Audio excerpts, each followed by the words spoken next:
Grab your cocktail and get ready for this episode of the Old Fashion Masonic Podcast.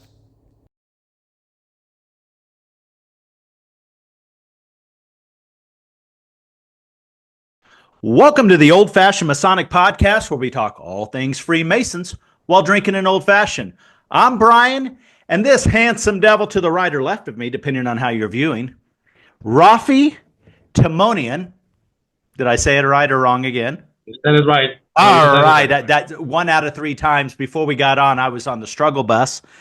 Welcome to the Old Fashioned Masonic Podcast, Raffy. Thank you, sir. Thank you. Pleasure to be here. Oh, I appreciate it. So we're excited. So this is a first for us. This is our first Lebanese Mason that we have, and we'll lead into that later. And obviously our first past Grand Master of Lebanon. But before we get into Masonry, as every episode, we like to know as much about the man as we do the Mason. So push Masonry to the side, Raffy. Tell our listeners, who's Raffy the man? My pleasure. Born in Beirut in 1961. I'm the oldest of 4 siblings. It's myself, 2 sisters, and a brother. My brother and I are 9 years apart. Went to school in Lebanon is originally of Armenian descent. So I went, my elementary school years were in an Armenian school, and then I went to an old Lebanese American Catholic school. And then after that, I went to the Beirut University College, which is right now the Lebanese American College, which was established in 1924, actually. That's the second oldest American university outside the United States. And I majored in business management, married my high school sweetheart in 1985. I am blessed with 3 children. Tina, who is 39, Christopher, 34, and Jason, 29. And I am a proud grandfather of 4 treasures, let's say. Tina gave me Avery, who's 11, and Samaya. Avery's a boy, by the way. And Samaya is 9. And then Christopher gave me Grace, who's 9, and Hudson, who is 8. Right after college, I joined the family business. In Lebanon, we are in the ladies' fashion business, mostly evening wear. Fresh out of college, I wanted to do something on my own, sort of, but linked to the family. So I started a wholesale of that, supplying other stores. Things in Lebanon at the time, we had the civil war. It was up. You know, we had very limited quiet time in between different versions of whatever the reason was they were fighting about. I'm sure most of them forgot why there was a fight, but regardless, the fight went on. So in '86, I went to Liberia, West Africa, and I stayed in Monrovia for 2 years. And then I came back. And then a year later, I started visiting the state. So I visited the state in 1988 the first time. I fell in love with California. And I knew that I need to do something about it. So 89, end of 89, actually December of 89, I moved my family to California. And we were here till 93. And then 93, I went back to Lebanon. Stayed there till 99, and then December of 99, actually, right after, between Christmas and New Year's is when we decided to kind of make it back and establish, because the kids were at an age where we needed to make a decision on where college was going to be and all that stuff. So we made California almost home for them. Right. So spending most of our time in California. In California, we are in the nothing to do with the family business. We're in the fenestration business. So we currently own a folding door manufacturing facility out of Vista, California, which we supply these doors nationwide. So think about folding doors, So, folks. California, beautiful views. You can just fold up the doors into and have you a wide open space out to view whatever. Fair? that's the plan. All right, I That's the love plan. it. And that's why I fell in love with the system. It's a very simple system, and it gives. That's why people pay all the money to live in California, so we can enjoy the weather, the Yep. beauty of the nature, and we're out with 10 months of the year. In our Yep. patios. Yeah. Yep. So that's who I am.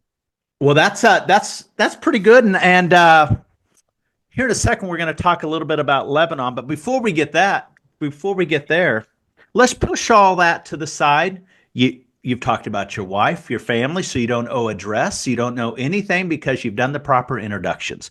So let's talk about your Masonic journey, why you wanted to become a Mason all the way up to where you're at today. Funny story. I think I was 9. We went to a wedding. One of my father's associates was getting married, and we were at her wedding. And it's an Armenian wedding. I don't know if you've been in an Armenian wedding. There's a lot of music, a lot of drinking, a lot of food, and loud. It sounds very Catholic. Right? Yeah. Well, Yeah. that's why we get along. So There we anyway, go. it was around 8 o'clock, 9 o'clock, or something like that. This gentleman walks in a dark suit, and all of a sudden, the room went silent. And he sat, and somebody came and brought him a drink and a little plate. And so he ate a little bit and had his drink. And then 15, 20 minutes later, he left. As soon as he left, everybody went back dancing, music went on, and people. So I asked my mom, who is that guy? Was he the president, or who was it? Right. What happened? She says, oh, no. He is the bride's brother, oldest brother. I go, okay, I mean, shouldn't he be dancing with us? She said, no. He's a Mason. I said, what is that supposed to mean? She says, oh, you don't know Freemasons. He's a very respectable guy. He doesn't like things like this. It needs to be very quiet, very formal. Okay. So that actually stayed with me. I went home, and at the time, there's no other ways of researching anything, but we did have, my dad invested in Collier's encyclopedia. Oh, yeah. Yeah. So I researched that. I think ours was Britannia. I think that's who. Britannica. Yeah, Britannica. I think that's who my parents Right. bought it from the door-to-door salesman. Exactly. That's how we bought ours. Yeah. Yeah. So I researched in Collier's. There wasn't much other than a secret society, secret this, secret that, and then they focused a lot on the non-acceptance of Catholic churches and whatnot, and that even made me more curious because my mom is Catholic, my dad is Armenian Orthodox, so we had this conflict all the time in the house: what is proper, what is not proper, and my mom rules the house. Everybody knows that. Sure. So we're going Catholic, and we're going to the Catholic school. End of discussion. And no, we're not going to be Masons. So I continued this journey, including in my school where we had Americana, that was another encyclopedia, Britannica, and it stayed with me till I was 21, 22. Fascinating. I kept reading about it as much and as often as I could. So then one of the people who was supplying my dad with some dress line, I noticed he was wearing a Masonic ring. So I asked him, and he says, well, you can't be, you're not 21 yet. I said, I will be the next couple of weeks. He says, well, when you turn 21, we'll talk about it. And then, sure enough, I even asked, so the one of the clergy in the Armenian church is a very good friend of a family. He actually became the patriarch of the Armenian church. In one of his visits to our house, and I told him I want to become a Mason. My mom flipped out. Like, you can't do this. How dare you ask His Holiness this question? And he says, leave the kid alone. He said, why don't you join Ani Lodge? At the time, Ani Lodge was an Armenian lodge under New York. But he didn't tell me that. He just said Ani Lodge. I said, what is that? Is it an Armenian lodge? He said, yeah. I said, no. I want something that will give me a bigger horizon. Long story short, this gentleman introduces me to a lodge. At the time, it was called Reform Lodge, and so I went in. And this was maybe 84, Okay. 84, there, 84, 85.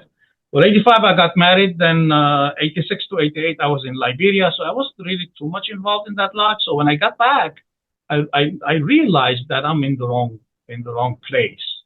And discovered later on that there's something called clandestine lodges and regular lodges and stuff like that, which I didn't know before. So I kind of pulled myself out of it. I kept researching. Now I know more, so I know where to look and what's right, what's wrong. And I came across the District Grand Lodge of Syria, Lebanon, under Grand Lodge of New York. Right. So naturally, I met with the district grand master, who gave me what they call a renunciation letter for me to sign, and I went back and I took the degrees from scratch. So the way it works is you meet with the district grand master after getting approval from the master, and if it's okay with him, he will give you this letter, and that letter has to be approved by the Grand Master of New York. Only the Grand Master of New York can approve a renunciation letter. So that kind of takes a little bit So of Reform Lodge was technically a clandestine or bogus lodge. That is correct. And I didn't know that when I joined. Most people that join those lodges don't, because they either they don't know, which I don't believe that, but it's just a lot of different reasons. But most of the members do not know. Yes. So I joined a lodge called New York Lodge 1902. It operates, it was established, it's the second oldest lodge in Lebanon. It was established in 1924, chartered in 1924 in Lebanon, long before the country of Lebanon existed as we know it today. Right. So I joined that in 89. Shortly after that, I started getting involved in the administration of the lodge. So I served as a few years later. I served as I think I did the senior grand warden. It's not a progressive line, so everybody gets elected. So I got elected as the senior grand warden, the senior warden. Sorry, and then I served also as a secretary. In 99, I served as the master of the lodge. But when I was in the United States from 1990 to 1993, I also got the higher degrees, and I went through a coaching session with Redlands Lodge 300 of California. Okay. So I knew how to work with candidates and all that stuff. So when I went to Lebanon, I took that knowledge with me, and we started what we call the 0 degree, which is basically to meet with the candidate before even the application gets signed or gets passed through the lodge. The whole concept was because predominant on the Christian side, at least in Lebanon, predominantly the Catholic Church is against Freemasonry. Right. So they have all these false information about Freemasonry. And then if you're a non-Christian, you also have your taboos. So we thought if we do a 0 degree, and the 0 degree usually is performed in the house in front of the wife, with the participation of the wife or the parents, in case the gentleman is not married. And we told them what Freemasonry is. Let them hear it from us, and we'll answer any question that they have, just to make sure that they are not committing to something that is strange. It's satanic or something that goes against their family moral. Correct. I love that. The 0 degree is so cool. Yeah. So, and then on top of that, we explained to them the hierarchy. At the time, there was no Grand Lodge of Lebanon. So who are we? So New York Lodge number 2. What does that mean? So we have a district Grand Lodge of Syria, Lebanon. Why Syria, Lebanon? How many lodges? Who are we? What language do we operate under? Where our lodges are? And then our relationship vis-a-vis the Grand Lodge of New York, and all these questions that they might have later, we address them ahead of time. And once we get that approved, we report that to the lodge, and then we'll go from there. So this is what was started in those days, and I participated, and we created coaching sessions in between the degrees to make sure that the candidate moving from one degree to the other is taking the ritual, the meaning of the true meaning of the ritual, the lesson behind the ritual with him. And we discovered that doing that is 10 times better than him memorizing the ritual and not understanding anything, because you remember, you're going to forget, but Right. it's a story, it sticks with you. Right, exactly. Even if it's not word by word, it just, the whole meaning sticks with you. Like well, I the think first that's why degree- so many people remember the third degree so much, because it's much more of a dramatization and a story. Yes. That is correct. So we did that in those days. So while I was in California, I took my 32nd degree under Scottish Rite, Southern jurisdiction, Scottish Rite, and I also joined the El Malaika Shrine Temple. At the time, you needed to be either a 32nd degree Mason or a Knight Templar to join the shrine. Not Right. like these days. Yeah, it changed in 2000. The prerequisite Right. was abandoned. Yeah. So we went through the whole thing, and then I did that. So, but then again, I also affiliated with the Northern, because being a New York Mason, I had to affiliate with the Northern jurisdiction, and that happened in 1997. My 32nd degree. I did not want to go through the Royal Arch unless we can do something about it. So my Royal Arch degree happened after the creation of the Grand Lodge of Lebanon.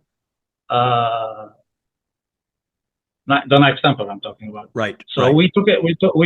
I jumped the gun on this one. Sorry, let me take that back. My Knights Templar degree was May 2014. Right. After bringing the Royal Arch Masonry to Lebanon. So I didn't want to take it. So we took it in New York, and then we started a chapter in Lebanon, and that's when I took my degrees. And so I covered both the York Rite and the Scottish Rite, and I was honored with my 33rd degree after being the Grand Master of Lebanon in August of 2021 on my birthday. Oh, that's cool. It just happened like that. Yes. So that's my Masonic thing. I served as the District Grand Secretary of the District Grand Lodge of Syria, Lebanon in 1999, and then in the year 2002, I believe, I was elected by the Grand Lodge of New York as a District Grand Secretary Emeritus. And I also serve as the liaison officer for the Grand Lodge of New York since 2005 or 6, something like that. So how long was your Grand Master term for in Lebanon? 1 year, 2 year? Originally, it was supposed to be a one term of 2 years, and then the first year, actually, there was an amendment done on the Constitution of the Grand Lodge of Lebanon that the founding Grand Line should stay at least 5 years to establish, and then after that will be 2 years. So I served what was supposed to be 5 years from that day, so that would have made 6 years, because I had already served 1 year. But in May of 23 is when we did the amalgamation of the Grand Lodge of Lebanon, right. And a new Grand Master was elected, and he is the Grand Master right now, and I serve under him. So for those who don't know, and I think I just want to clarify for myself, the amalgamation is basically the merging of. That is correct. Okay. Yeah, just for clarification on our end. So yeah, you're busy in Masonry. So let's before we kind of talk about the crux of the reason you're on the podcast, listeners, I'm going to say me. I have, as an American, as a Midwesterner, I had a vision of what I thought Lebanon was or is. Now, believe it or not, although I'm not in Kansas often, in the community where I have a residence, we have a large Lebanese community. So familiar with the Lebanese, but not familiar with Lebanon. So I want to get you familiar with Lebanon the way that Raffy did. So stay with us right here, and we're going to give you a quick tutorial and then come back, because you're going to hear the story of why Raffy's on of what the country of Lebanon is all about.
All right, I hope you guys enjoyed that video as much as we did. So, Raffy, tell everybody what the Grand Lodge of Lebanon is doing now as they're working on their recognition. So I'm going to turn the floor over to you and tell us as listeners what we should know and why we should care about the recognition of the Grand Lodge of Lebanon. Well, let me start by a little history of the Grand Lodge of Lebanon. So in 2018, 24th of October to be exact, the Grand Lodge of Lebanon was chartered by the Grand Lodge of New York.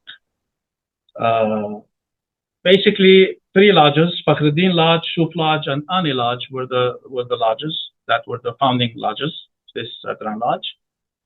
And we started from there, and we went out to seek recognition with the rest of our Masonic families around the world. In 2022, we wanted to get the recognition by the Conference of Grand Masters of North America. The reason why we wanted to do that is because we tried to get the Shriners into Lebanon, and with the Shrine, you need to be accepted in one of the three main conferences in the world. One is the COGMA, which is the Conference of Grand Masters of North America. Yep. Second is the CMI, which is the Confederation of Americas, or the World Conference of Regular Grand Masters. So we applied to all three of them in 2018. We managed in 2018 to attend the first conference that was held in Berlin, in Germany. So we've achieved that. So the train already started, left the station. Yep. With that happening. CMI is still going through the process.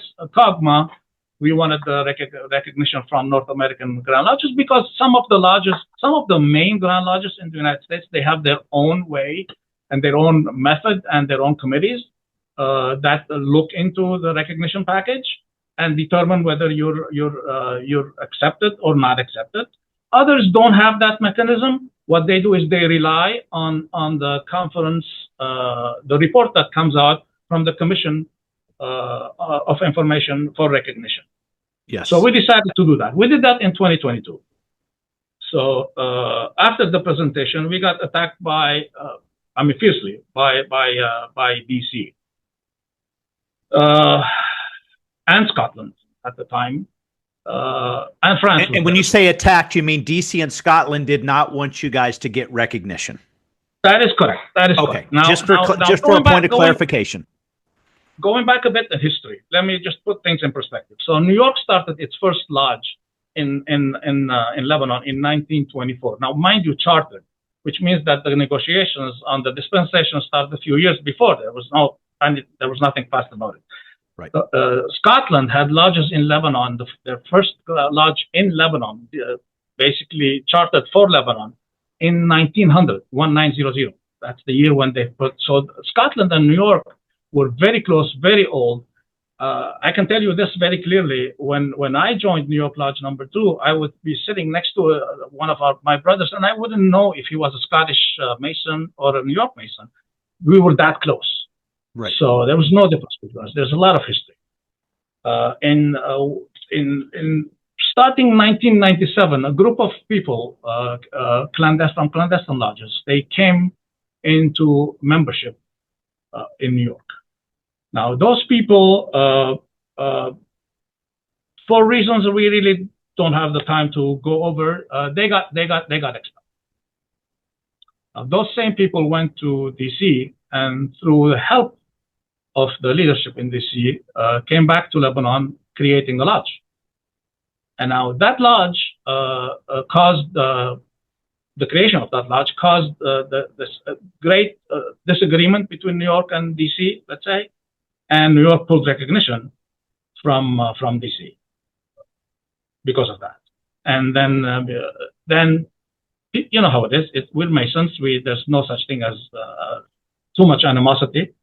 And dudes and egos.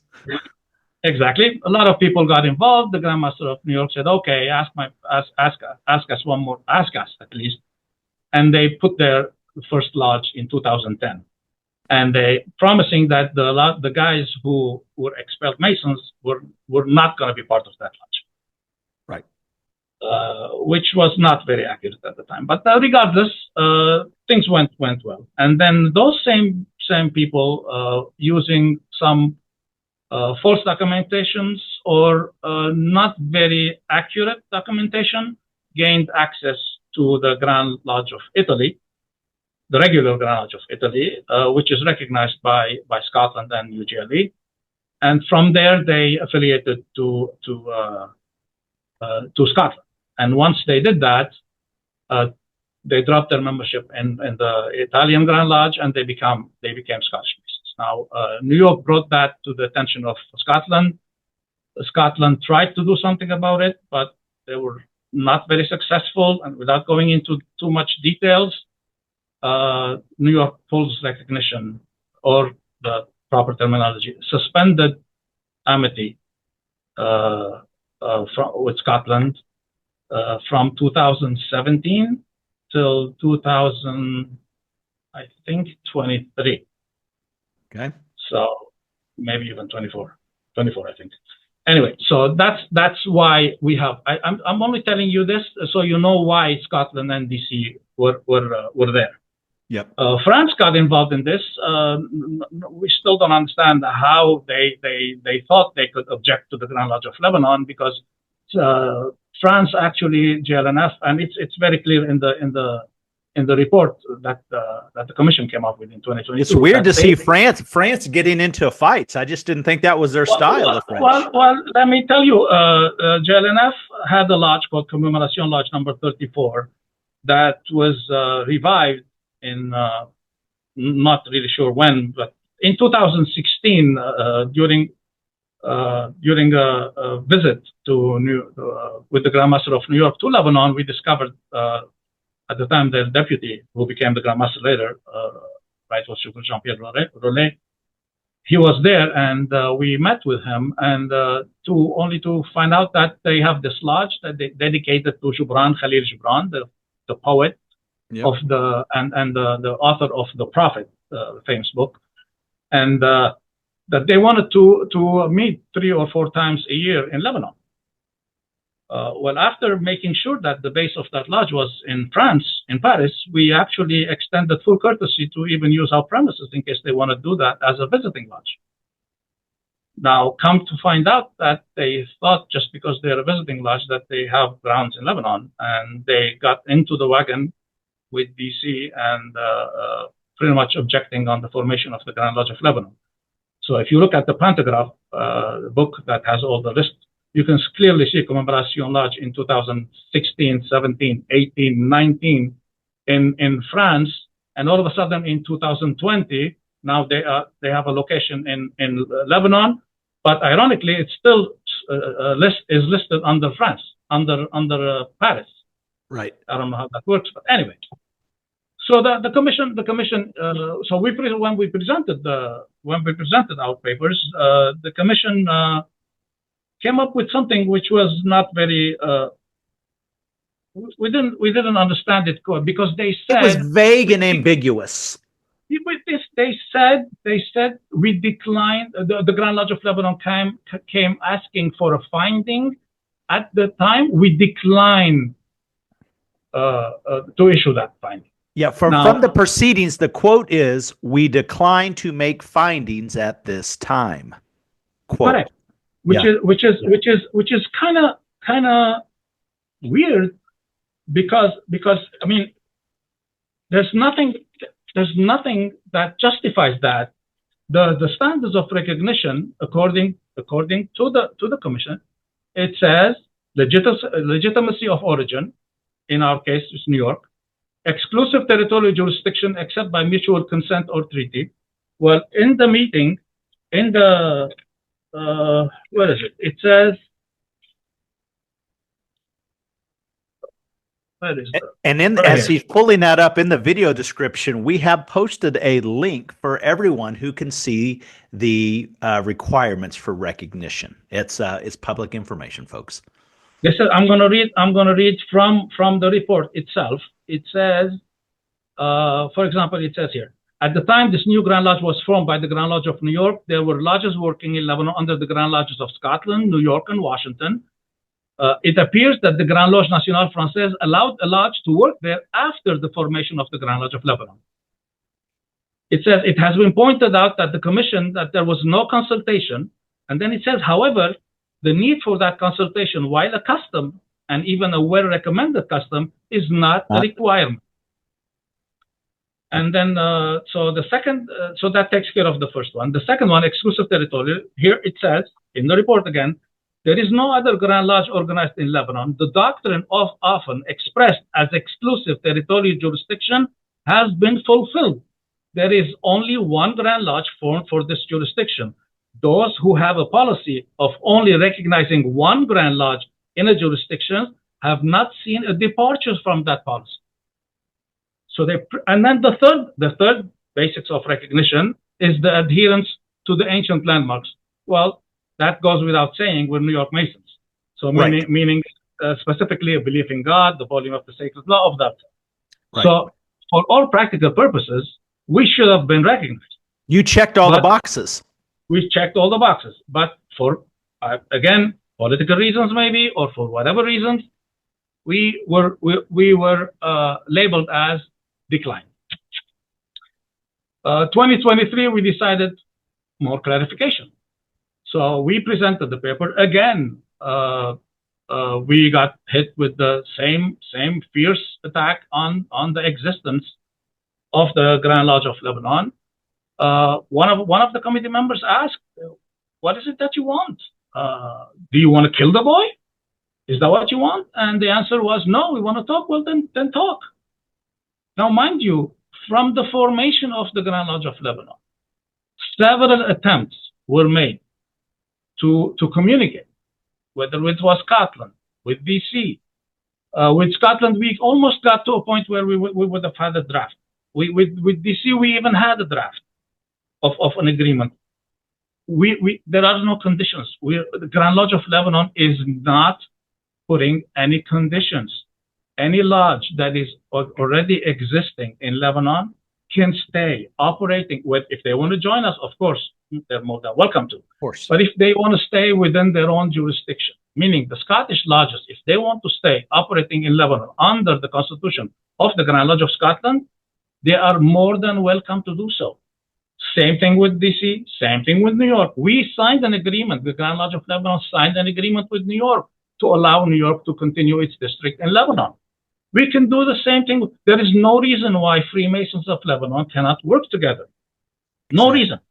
Yep. So 2023, they couldn't find anything. They came up with something that they said, well, there are no written minutes and during the formation of the Grand Lodge.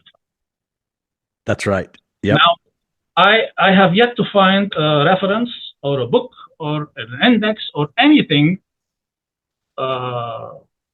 printed or not printed that says that such a minute or the producing a minute is a requirement.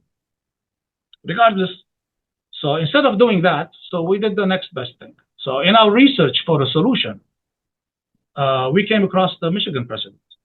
So in the 1800s, 1840s. Yep. Yes. So originally, let me tell you how it's really ironic, because the Grand Lodge of Michigan was created in 1826 by and chartered by the Grand Lodge of New York. Yep. Just like Lebanon. And because of the Morgan affair, they went dark. And then when the guys in 1841 came to put it together again, nobody recognized them. Only Grand Lodge of Ohio did. So what did they do? They go back to New York. They asked to be rechartered under New York. Once they were under New York, they do a convention.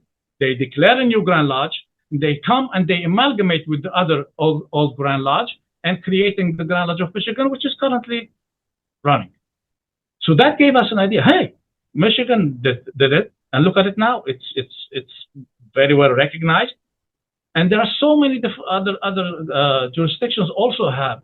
Because precedents have been set. So you're just like you would in a court case. This is a precedence. I would like to admit this is evidence. That is correct. So what happened is we took three lodges from the District Grand Lodge of Syria, Lebanon. It was Lebanon Lodge 1910, Amitia Lodge 1912, and then the Ba'alin Lodge 1914.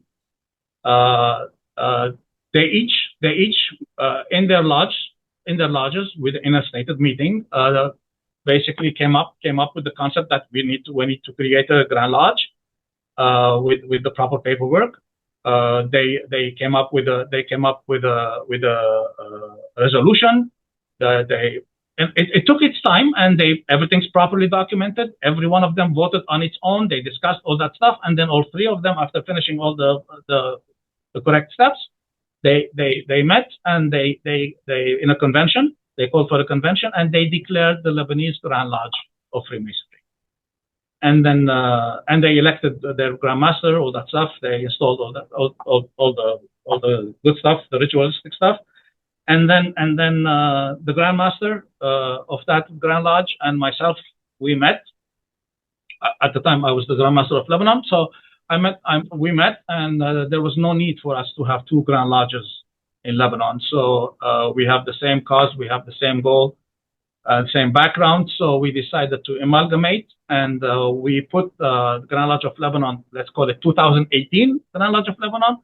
Yep. Called for a meeting, put it to a vote that we're going to amalgamate with the new Grand Lodge, and send the documentation. All the records and minutes were in order. Absolutely. So LGL, the Lebanese Grand Lodge, they met, they accepted this, and then we had a joint meeting where we had a new leadership was elected and installed. And everything, including the name. So the name that was originally used, the Grand Lodge of Free and Accepted Masons of Lebanon, stayed with the new Grand Lodge. Everything that it had, its history, its everything, everything became. We just had one Grand Lodge as a result of the amalgamation. We sent letters out to the Grand Lodges that we were in amity with. It was well received. At the time, I think, if I'm not mistaken, there was like in the 90s, the number of Grand Lodges that Grand Lodge of Lebanon was in amity with. Today we stand at 107. Some of the Grand Lodges we are in amity with, at least let's say from the United States for all practical purposes, naturally New York, New Jersey, Texas, Pennsylvania, Texas, Florida, Maine, Vermont. From Canada, we have Quebec. We have 22 Prince Hall Grand Lodges. We have a lot of Grand Lodges from, we have pretty much, I can say, all the Confederation of regular Grand Lodges of Mexico. They have 31 Grand Lodges. Brazil, Africa, and we continue. We continue working hard. So that's where we are. I think it's great, and sometimes it's very cliche. Sometimes that are really things that are really worth having. It's if it's too easy, maybe it wouldn't mean as much. But once you get your recognition, I believe in our Conference of Grand Masters of North America, and they're going to see their way to make it. And once the Grand Lodge of Lebanon gets the recognition, that'll be a day to rejoice, and it'll be a great story to tell in 100 years. Man, this was such a battle. We're here, and thank goodness we are now, right? And that's what we can hope for, right? Absolutely. I truly believe Freemasonry is a solution for Lebanon. Majority of non-Lebanese, when they think of Lebanon, if you don't have a friend or a relative or somebody who tells you about Lebanon, all you know about Lebanon is what you see on the news. It's nothing but negative, war, negative. Some of our listeners are probably picturing the lodge room with bullet holes or bombings around. I mean, that's probably the reality. When you being born and grown up in Beirut, I think of the time when I grew up. It's like, oh my gosh, Beirut was just a war zone. Now, listen, there was a lot of civil war going on at the time, but it's just like everywhere. Stop believing all the hype with the media, folks. Lebanon, as you saw in the piece before, is an absolutely beautiful country, and it deserves Freemasonry. Lebanese people are very resilient. Most people eat to live. Lebanese live to enjoy life. Our feasts, let me just give you an idea. You go out to somebody's house, it's never for a drink. If he invites you for a drink, you're there for 4 or 5 hours and eating, talking, laughing. You forget that you're in an area that is surrounded by negativity. It's not true. So Lebanon deserves to be recognized as the country it is. It's a beautiful country. God blessed us with all the beauty that anybody. You've seen it. You've seen what this is.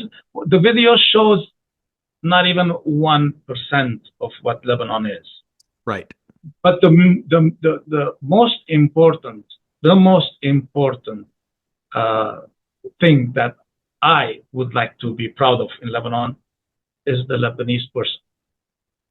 Despite the war, despite of everything, when we see each other and we forget all about religious, political, or any kind of segregation that is really designed to break us apart, we come to our lodges and we have people from all walks of life, all aspects, all religious backgrounds, ethnic backgrounds, you name it. Lebanon is a melting pot. But they all become Lebanese in the spirit of we want to live our life happily. And my biggest thing is once we get this thing out of the way, meaning the recognition of the committee, once we get Scotland and the Grand Lodge of Lebanon recognizing each other, once we get the same thing with our brothers from the District of Columbia, including the French with the JLNF, can you imagine what we can do? Because in the lodge, Masonry will be catapulted. It'll be catapulted. We're all sitting on the level. Yep. And we can make a difference. And if we can take this experience that we have in our lodges, meaning working together for a better Lebanon, and we multiply that. Grand Lodge of Lebanon has 13 lodges right now. New York has 6, 7, 8 lodges. The DC has 3 lodges. Scotland has 12, 13, maybe 14 lodges. I lost track. If we put all these with the number of Masons working for a common goal, regardless of their jurisdiction, who cares? Right. The jurisdictional matter is just for governance purposes. But we Freemasons are all the same. If we are all on the level and we work together, we can make a difference. And that's what I want. That's my goal, is to get to a point where we can say, Freemasons of Lebanon, regardless of what jurisdiction we fall under, we can make Lebanon a better place to live. We can bring the smile to every child's face. Yep. We can make a difference. That's why we work very hard on getting the shrine in Lebanon. You know that I failed to mention that now we have a shrine temple called Lubnan. Lubnan is the Arabic word, the official name of Lebanon. Lebanon in Arabic is Lubnan. So we called our shrine temple Lubnan. So now we have the Lebanese flag flying behind the imperial potentate. Huge accomplishment for Lebanon. Yep. So, and then we also have a Knights Templar commandery in Lebanon. We called it the Cedars of God.